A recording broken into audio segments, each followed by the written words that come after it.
खबरों में बने रहने के लिए बेल आइकन दबाइए और हाँ, फर्स्ट इंडिया को सब्सक्राइब जरूर।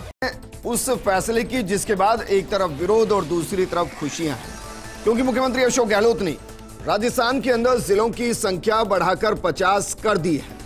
50 लगी ताकि 2023 में सीटों का 100 लग सके, लेकिन इसको लेकर विवाद भी है और खुशियां भी हैं। सवाल इन सबके बीच में यह भी है कि जो नए जिले बनाए गए हैं, क्या उन नए जिलों को स्वरूप देना इतना आसान होगा? इसके लिए किस प्रक्रिया को अपनाया जाता है, उस प्रक्रिया में कितना वक्त लगता है और इस पूरी प्रक्रिया के दौरान कितना पैसा खर्च होगा? विकास का जो नया मॉडल तैयार किया गया है, वो मॉडल मूर्त रूप कब लेगा? आज बात इसी मुद्दे।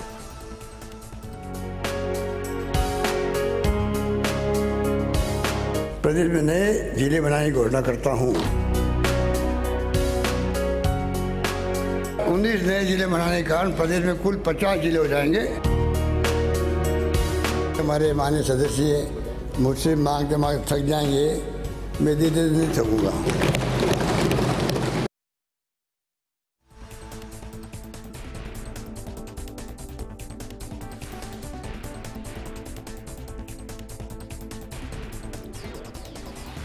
तो इस मुद्दे पर बात करने के लिए बेहद खास पैनल हमारे साथ मौजूद है। एक एक करके हम सबको जोड़ेंगे, लेकिन जिस तरीके से ये पूरा घटनाक्रम घटा है, उसके बाद कई तरीके के सवाल खड़े हो रहे हैं। हमारे साथ राजनीतिक विश्लेषक प्रकाश भंडारी जी जुड़े हैं। प्रकाश भंडारी जी, सबसे पहले तो ये बताइए सर कि आज देश के अंदर राजस्थान तीसरा वो राज्य हो गया है जहां सबसे ज्यादा जिले हैं। क्या वाकई में ज्यादा जिला होना इस बात का प्रमाण है कि ज्यादा विकास होगा? देखिए, राजस्थान जो क्षेत्रफल के आधार पर तो देश का सबसे बड़ा राज्य है और आबादी भी जो है वो पिछले 25-30 वर्षों में खूब बढ़ गई है। अब सवाल ये प्रशासन को गांवों में ले जाने की बात चलती है, अच्छा प्रशासन देने की बात चल रही है, इफेक्टिव गवर्नेंस की बातें हो रही है। तो उसमें ये सब देखा गया कि ये सब जो है ये संभव क्यों नहीं हो पा रहा है कि एक ज़िला जो है उसका अगर विभाजन कर दिया जाए तो हो सकता है कि उसमें जो कार्य क्षमता है वो बढ़ जाएगी, एफिशिएंसी का लेवल बढ़ जाएगा, जो सेवा की जो प्रोडक्ट डिलीवरी है वो सिस्टम बहुत सुदृढ़ हो जाएगा जी। और उसके साथ ही जो लाभ मिलेगा वो ये है कि जो जिला मुख्यालय से बहुत दूर रहते हैं, करीब कई स्थानों पर तो 100-100, 150, 200 किलोमीटर दूर से छोटे मोटे काम के लिए जिला मुख्यालय पर जाना पड़ता था, जिसमें खर्च आता था, समय की बर्बादी होती थी। अब आईटी के युग के बावजूद भी जिला मुख्यालयों के चक्कर खाने पड़े और वो भी 150-200 किलोमीटर दूर हो, तो आप समझ सकते हैं आम नागरिक के लिए कितनी परेशानी की बात हो सकती है। तो उस हिसाब से तो राहत की खबर है सर, अच्छी खबर। ये जो राहत देने का जो संकल्प लिया है मुख्यमंत्री ने, उसका एक समझिए ये भी ठीक है। इस पर बात करने के लिए हमारे साथ रिटायर्ड आईएएस AK सिंह साहब भी जुड़ गए हैं और साथ में हमारे SP मित्तल साहब जुड़ गए हैं राजनीतिक विश्लेषक के तौर पे। AK सिंह साहब, आपसे समझना चाहेंगे सर, प्रशासनिक दृष्टिकोण से कितना आसान होता है नया जिला बनने के बाद वहां व्यवस्थाओं को रखना और उन व्यवस्थाओं को सुचारू करना, और इसमें कितना वक्त लगता है ब्यूरोक्रेसी के नजरिए से? नमस्कार आपको और आपके श्रोताओं को।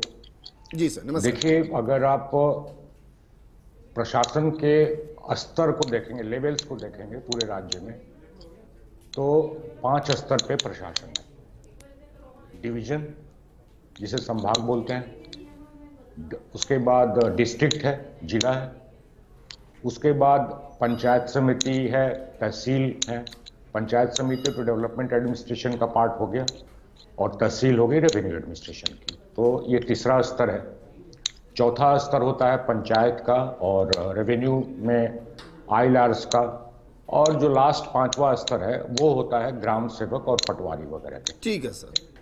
अब जब डिवीजन बन रहे हैं, तो अब जब डिवीजन और डिस्ट्रिक्ट्स बन रहे हैं, तो नीचे के 3 लेवल जो हुए, पंचायत समिति, तहसील और पंचायत ILR सर्कल्स, ग्राम सेवक, पटवारी, उस स्तर पे कोई चेंज नहीं हो रहा है। जो चेंज हो रहा है या परिवर्तन हो रहा है वो मुख्यतः संभाग स्तर पर और डिस्ट्रिक्ट स्तर पर हो रहा है जी। अब हर एक स्तर पर अगर आप देखें तो करीब करीब राजस्थान में 38-40 के आसपास डिपार्टमेंट्स हैं।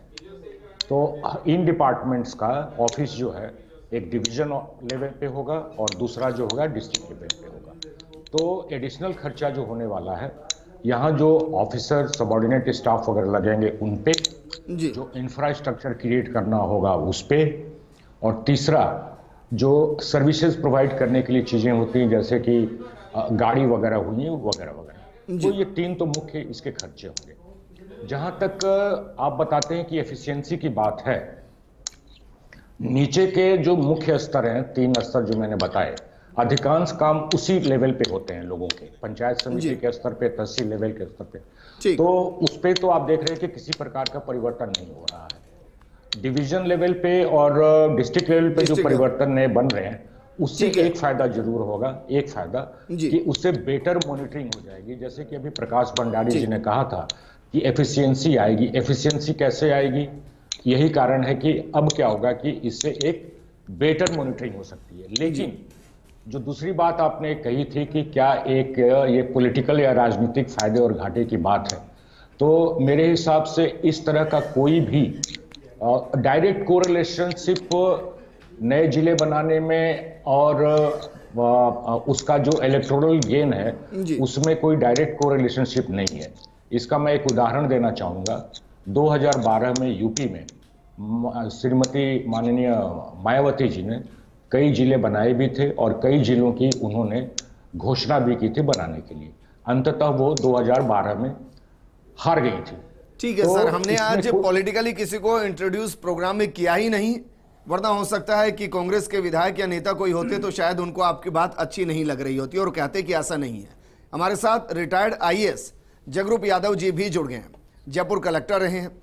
जगरूप यादव जी सर, 19 जिले झटके में बना दिए गए जी। अच्छा, सवाल ये हो रहा है कि भाई दूदू तो ग्राम पंचायत या ग्राम पंचायत से सीधा जिला हो गई, खैरतल तो विधानसभा भी नहीं है, सीधा जिला हो गई। अब विरोध भी शुरू होने लगे। तो सर ये बताइए कि जब किसी को जिला बनाने की घोषणा होती है तो उसके मिनिमम पैरामीटर्स क्या होते हैं कि भाई अगर इन मापदंड पर ये इलाका खरा उतरता है तो चलिए इसको जिला बनाते हैं। विजेंद्र जी देखिए, ऐसा है, प्रथमतः तो जनप्रतिनिधि होती हैं, वो जन आकांक्षाओं के अनुरूप अपनी अपनी मांग रखते हैं और 19 बनाए हैं। लेकिन जहां तक मैं समझता हूँ, जैसा संवाद और संचार के माध्यमों से ज्ञात हुआ, तकरीबन 60 जगह पे जिला बनाने की मांग। सर इस्तीफे हो रहे हैं अभी तो, हाँ, जिनके नहीं बने वो इस्तीफे देने लग रहे हैं। हाँ नहीं, मैं यही कहना चाह रहा हूँ, तो आकांक्षा कहीं अधिक थी। तो दूसरा आपने सवाल किया कि भाई इससे किस जगह को बनाएं, जैसे आपने दूदू का कहा कि वो पंचायत, दूदू पंचायत है, लेकिन तहसील वहां जब मैं एसटीओ सामर लेक था तब भी Dudu used to be a tehsil and वहां पे एसीएम बैठता था। मौजमाबाद तहसील थी, दूदू पंचायत के नाम से जानी जाती थी, मुख्यालय मौजमाबाद में था। तो कहीं ना कहीं जो प्रशासनिक सुविधा और जन आकांक्षाओं के और बेहतर सर्विस डिलीवरी सिस्टम के लिए प्रदेश का विभाजन जो सक्षम सरकार है जी, वो राजस्व जो लैंड रेवेन्यू एक्ट है उसकी धारा 15 और 16 के तहत पूर्णतः सक्षम है। उसमें लिखा हुआ है कि भी सक्षम राज्य सरकार अपने प्रदेश को चाहे जितने संभागों में और चाहे जितने जिलों में बांट सके। लेकिन सर उसका कोई नियम तो होगा ना, मैं सिर्फ इतना जानना चाह रहा हूं। नियम यही है कि बेहतर सर्विस डिलीवरी सिस्टम हो, प्रॉक्सिमिटी रहे, सामीप्य का नियम लागू होता है कि एक संचार के दृष्टि से भी, यातायात की दृष्टि से भी और सेवाओं की डिलीवरी के अच्छा इस हिसाब से जरा बताइए, अगर आप जैसे कोटपुतली का आदमी है, भिवाड़ी का ना बन के खैरतल बनना, ये भिवाड़ी एक कोने पे है। देखिए आप भिवाड़ी के साथ फिर दूसरे लोगों को, जैसे अब अभी चूंकि इसका क्षेत्रीय आकार जिले लेंगे तो उसमें कौन कौन सी तहसील जुड़ेंगी, क्योंकि रूल 16 में जो सेक्शन 16 है उसमें ये कह रखा है लैंड रेवेन्यू एक्ट के में कि अगर आप जिले में डालोगे तो तहसील कम से कम डालोगे। उसमें तहसील का अगर रिऑर्गेनाइजेशन करते हो तो आप ILR सर्किल डाल सकते हो, लेकिन जिले का अगर रिऑर्गेनाइजेशन करना है तो एक तहसील उसमें डालना पड़ेगा, और अगर आप डिवीजन का रिऑर्गेनाइजेशन कर रहे हो तो कम से कम उसमें एक जिला डालना पड़ेगा, उसका संभाग नहीं डाल सकते। तो इस ढंग से जब नोटिफिकेशन आएगा, राज्य सरकार चुनी हुई निर्वाचित सरकार जो सक्षम सरकार है उसके लिए अधिकृत है, और इसके लिए मूलभूत उद्देश्य तो जब जनप्रतिनिधि भी जन आकांक्षाओं के अनुरूप मांग कर रहे हैं, और जो प्रमुखतः जो कहीं ना कहीं आवागमन, जो शिक्षा का, स्वास्थ्य का की दृष्टि से, स्वास्थ्य सेवाओं की दृष्टि से, संचार की दृष्टि से, व्यापार वाणिज्य की दृष्टि से जो महत्वपूर्ण स्थल होते हैं उन्हीं को जिला बनाया जाता है। और ये जनप्रतिनिधि है वो जन आकांक्षाओं के अनुरूप अपनी मांग रखते हैं जी। तो मैं समझता हूं कि जो 19 जिले बनाए, अगर जनसंख्या की दृष्टि से भी देखो तो राजस्थान और मध्य प्रदेश है, हमारे से कम जनसंख्या है, हमारे से कम भूभाग है, तो भी वहां पे 53 जिले हैं। राजस्थान में मतलब जो हमारा भूभाग, इसमें तो कोई संदेह की बात नहीं कि हम सबसे विस्तृत भूभाग तो हम तीसरे पायदान पर आ गए। हाँ, तीसरे पायदान, यूपी मध्य प्रदेश के बाद अब राजस्थान ही है। जी, लेकिन फिर भी मध्य प्रदेश की तुलना में अभी भी 3 जिले कम है। कई लोगों ने मेरे से पूछा कि साहब ये जिले तो बना दिए, राम लुभाया कमेटी को क्यों रखा? मैंने कहा ये सारे नहीं बनाए, अभी जो आकांक्षाएं पूर्ति नहीं हो सकी, जो वास्तव में जब आप ये कह रहे हैं कि अभी और भी जिले बन सकते हैं, और बन सकते हैं, अभी गुंजाइश है। और आप देखिए, पहले जब मैं उपखंड अधिकारी सामरलेख था तो आज उसमें 7 तहसीलें होगी। किशनगढ़ रेनवाल तहसील होगी, जोबनेर तहसील होगी, सांबर, फुलेरा, दूदू और आपके फागी।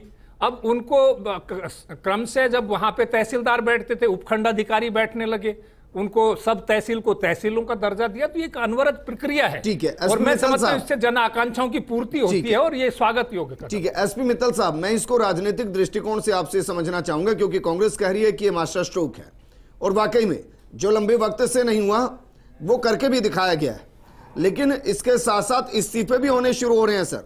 कोई पार्षद से इस्तीफा दे रहा है, कोई बोर्ड से इस्तीफा दे रहा है, कोई कह रहा है कि मैं विधानसभा से विधायकी से इस्तीफा दे दूंगा।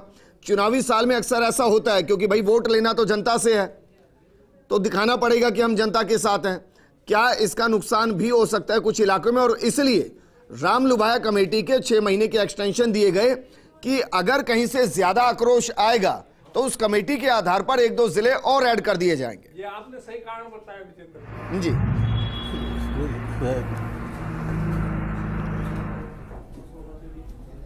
विजेंद्र, मेरा ये मानना है कि ये जो जिले बनाने की जो मुद्दा था ये बहुत लंबे अरसे से अटका हुआ था। आपको ध्यान हो तो क्या नाम से अजमेर जिले के ब्यावर को जिला बनाने के लिए बहुत लंबे समय तक आंदोलन हुआ, तो ये मामला तो बहुत दिन से पेंडिंग था।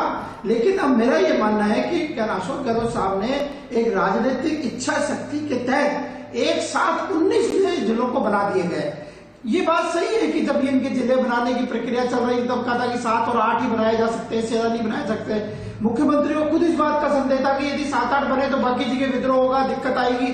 लेकिन उसके बावजूद भी मेरा यह मानना है कि जो 19 जिले नए बनाए गए उसका स्वागत किया जाना चाहिए, हर दृष्टि से उसका स्वागत किया चाहिए। और इसमें कोई दो राय नहीं कि मुख्यमंत्री जी ने राजनीतिक दृष्टि से अपनी लकीर को बड़ा करा है। जो उनके प्रतिद्वंदी, चाहे वो उनकी पार्टी में उनके प्रतिद्वंदी हो, चाहे वो विपक्षी दलों में उनके प्रतिद्वंदी हो, उनके सामने मुख्यमंत्री जी ने एक लंबी लकीर खींची है जो मुझे लगता है कि राजनीतिक दृष्टि से अपने आप में बहुत महत्वपूर्ण है। अब आपने जो शुरू में एक सवाल उठाया था वो वाकई बहुत महत्वपूर्ण सवाल है।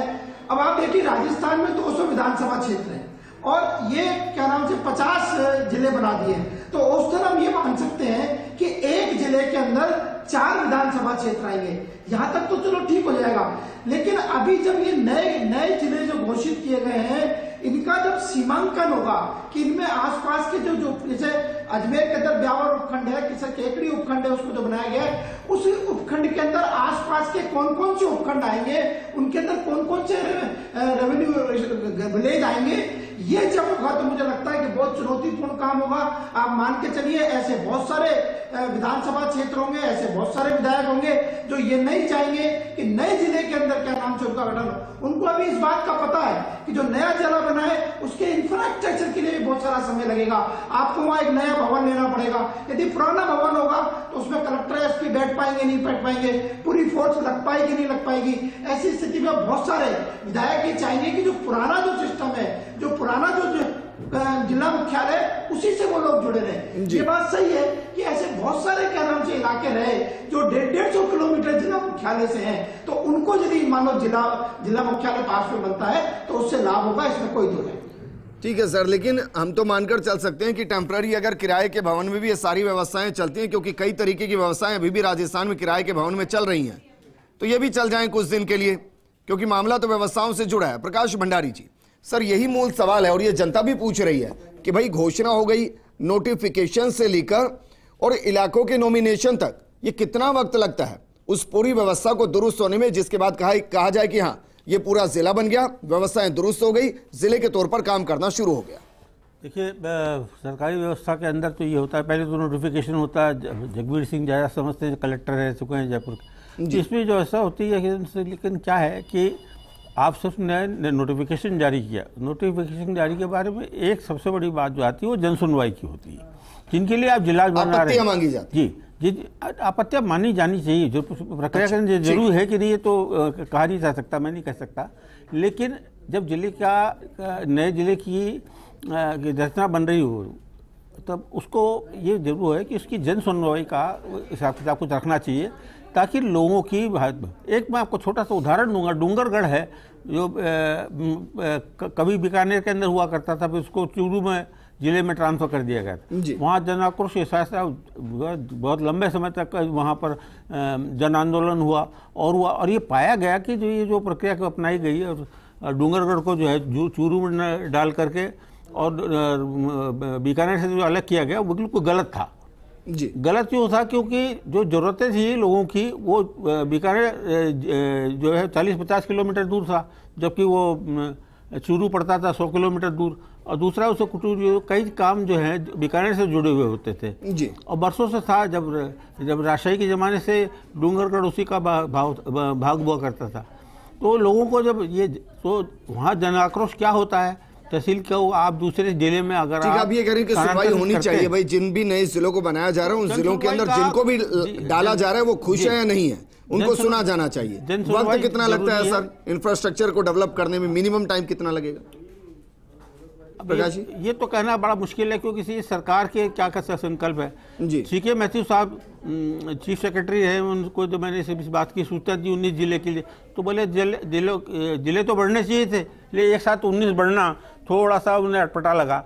उनका कारण ये था कि प्रशासनिक जो दक्षता है वो 19 जिलों का एक साथ गठन कर ले, इसमें समय लगेगा और उसमें कोई भूल चूक भी होने की थोड़ी जगरूप यादव जी, क्योंकि मेरे पास वक्त की कमी है सर, आप बताइए जरा कितना वक्त लग सकता है? क्योंकि हमें लग रहा है सिर्फ ये 19 जिले बने हैं, 113 के आसपास विधानसभा तो सीधे प्रभावित होंगी, और जिनकी डिमांड पूरी नहीं हुई तो इस तरीके से पूरे राजस्थान को ही रिस्ट्रक्चर करने की तैयारी है।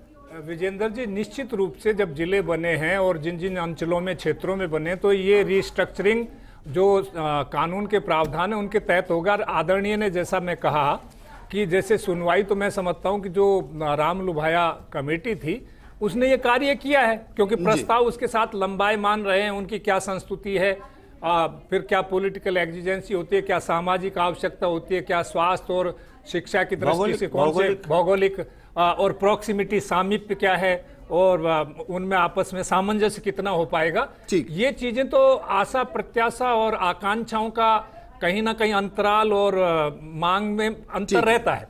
तो उसके लिए मैं समझता हूं कि कमीशन जो राम लुभाया कमेटी है वो अभी भी निरंतर मुसलसल कार्यरत है। और जहां तक रही जो क्षेत्राधिकार का नोटिफिकेशन, जैसे एक तो ये तो अभी तो जिलों का नोटिफिकेशन नॉमेनक्लेचर निकला है, कहां लोकेट होंगे, इंफ्रास्ट्रक्चर बनाने में 100 करोड़ से लेके 1000 करोड़ रुपए तक खर्च हो सकता है। बेसिकली डिपेंड करता है कि आपके पास भूमि पूंजीगत मूल्य है। जैसे इंफ्रास्ट्रक्चर डेवलपमेंट करते हो तो आधारभूत ढांचे में सरकार के पास अगर भूमि है तो तत्काल हो सकता है, या किराए के भवनों में भी होता है, पहले भी होता है।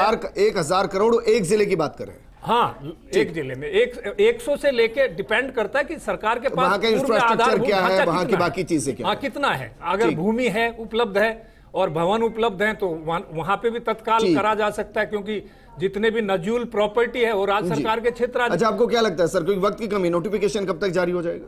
नोटिफिकेशन मैं समझता हूं कि जैसी राज्य सरकार की मंशा दिख रही है, जल्दी शीघ्र जारी होने की संभावना है। और आपको दिखाई दे रहा है लगा के अंदर नोटिफिकेशन जारी हो जाए। कई लोग ये भी सवाल पूछ रहे हैं साहब इतने आईएएस कहां से लाएंगे इतने, तो शुरू में नोडल अधिकारी लगाया जा सकता है।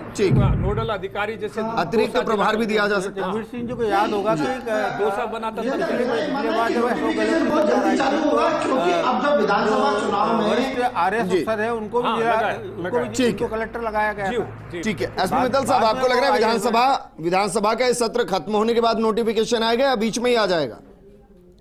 ये तो देखो गैस वर्क ही होगा, लेकिन मैं समझता हूँ यथेष्ट शीघ्रता विधानसभा के सत्र खत्म होने के बाद ही होगा। और मैं क्या नाम से इसका सीमांकन क्या होगा, नए जिलों की जो सीमांकन क्या होंगे, मेरा ये मानना है कि वो होने के बाद ही होगा। लेकिन मैं ऐसा मानता हूँ कि राजस्थान मुख्यालय कहाँ होगा, कितना इंफ्रास्ट्रक्चर, कोई बजट के प्रावधान भी इसके लिए ठीक है। एके सिंह साहब, सर फाइनल कमेंट मैं आपसे चाहूंगा। एके सिंह साहब, क्योंकि ये 19 जिले नहीं बन रहे हैं सर, 19 जगहों की व्यवस्थाओं को बदलने की बात हो रही है और नई व्यवस्था लाने की बात कर रहे हैं। मैं इसको रोजगार के दृष्टिकोण से भी देखना चाहता हूं सर, क्योंकि 19 जिले होंगे तो मैं मान रहा हूं 19 मेडिकल कॉलेज भी होंगे, 19 अन्य बाकी भी चीजें होंगी, इंडस्ट्रीज भी आएंगी, तो क्या इन 19 जिलों के साथ लाखों रोजगार भी आ रहा है? न्यायालय बनेंगे, पुलिस लाइन बनेगी, डिस्ट्रिक्ट एजुकेशन ऑफिसर, देखिए हेल्थ ऑफिसर, इसमें कोई बहुत ज्यादा significant level of employment create नहीं होगा, वो होगा भी तो टेम्पररी होगा डेफिनेटली। देखिए एक बात मैं इस संदर्भ में कहना चाहूंगा, जो सभी कोई बात कर रहे हैं कि जिले को बढ़ा देने से एफिशिएंसी बढ़ जाएगी सरकार की, मैं बिल्कुल नहीं मानता हूं। मेरे हिसाब से सरकार को जो अच्छा स्टेप लेना चाहिए था, जो सरकार के पास मौका था, ये जिले बनाए, उसके अलावा मैं कह रहा हूं, जिले बनाते न बनाते उसके अलावा मैं कह रहा हूं, आज की डेट में भारतवर्ष में 5G जो टेक्नोलॉजी है वो अगले 1 साल में पूरे देश में आ जाएगी। तो जैसे कि इनकम टैक्स डिपार्टमेंट है, जिसमें कि आज की डेट में कोई भी फिजिकल इंटरेक्शन नहीं है between the income tax department officials और जो एसएससी है, उसी तरह से क्यों नहीं ये 5G को यूज करके एक ऐसा सिस्टम डेवलप किया जाता या किया जाए कि किसी भी व्यक्ति को कलेक्टर के यहाँ, एसडीओ के यहाँ, तहसीलदार के यहाँ जाने की जरूरत नहीं है। जी मैं बताता हूं साहब, मैं खुद का अपना उदाहरण देना सर, फिर तो 33 जिलों की भी जरूरत नहीं, एकल व्यवस्था ही काफी है फिर तो।